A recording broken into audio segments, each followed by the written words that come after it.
what Islam has come to. Now they quote it not to create the right picture of Muslims fighting with each other, not to tell them, you lie in peace, no problem for you. This is a strange religion which only evokes hatred against their own brothers. An occasional bombshell here and there would not destroy the Christian right, of course.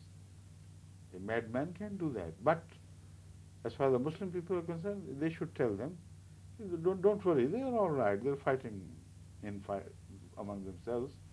They have no time left for non-Muslims.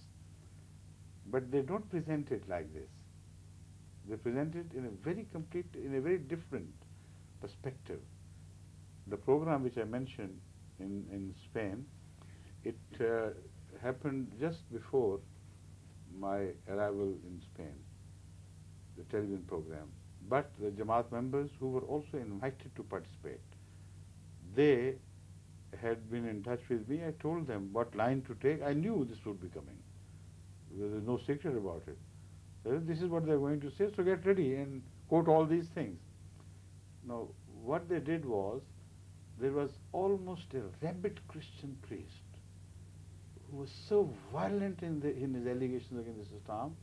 He had completely no knowledge of Islam itself. What he had was, he had read the most violent propaganda of the previous centuries when the time of Isabella and Ferdinand. And that was his latest information about Islam. And he tied it up with these incidents of occasional bombshell here and there, this terrorist movement. And he spoke so harshly and so destructively of Islam and its leaders, and so insultingly of Hadhrat Muhammad that when they told me, I was angry with them. I said, why didn't you leave in protest? You should not have participated there anymore. You would have told the organizers that, look here, if this is what you have called us for, we don't sit here, we cannot hear this news nonsense, and we walk out in protest. But they said, we tolerated it because we were promised a time where we could defend the cause of Islam. So we said, maybe at our personal sacrifice, people will get benefit. So we, although it was impossible, very difficult to say, we kept. And you know what they did? The time when it was finished, they gave them only 3 minutes. And even then they were interfered with. So in those 3 minutes, there's all he could say, this all is it's a package of lies and just venom which he's spitting against Islam like a cobra, that's all, no more.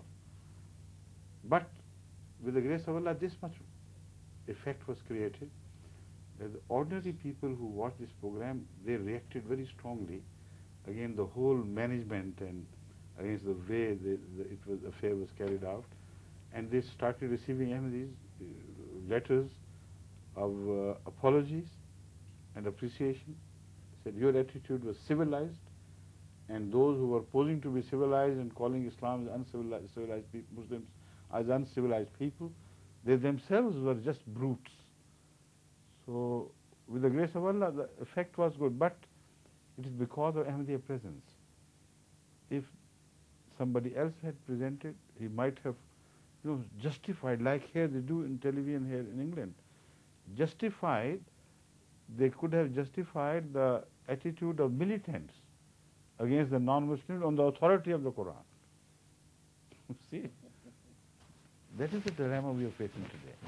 And there was one area, I don't remember the name, but in the south of Spain, from the municipality of that area reacted as a whole so powerfully in favor of the Ahmadiyya decent attitude and against their own priest that the head of that area wrote a letter of apology to the Ahmadi presenter and said that we are going to have a book fair very soon. So we invite you to bring your literature and we'll offer you this free place and counter this propaganda. You have a right to counter it. And I told them they have accepted it with the grace of Allah. So if you do it for the sake of Allah, then Allah finds ways and means for you to ultimately emerge victorious. But you should do it rightly as Islam permits you, not carried away by your own emotions. Now, when I came, there's so much to be said about Spain. Later on, maybe, if you're still interested in the subject of how I found Spain, what we did there, and this and that, we'll speak of it maybe tomorrow, if you like. But pursuing the same subject, now I turn to France. In France, I stayed for a few days, and people from all walks of life, Ahmadis and some non-Ahmadis, they all came and participated in question answer sessions.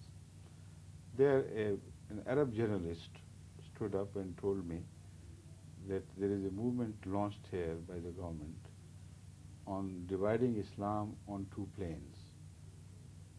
They have coined some phrases. They say Islam for France or Islam of France. Which Islam would be acceptable to the French people? Now, when they say Islam of France, the translation was a bit defective, so after a while I came to understand what he meant.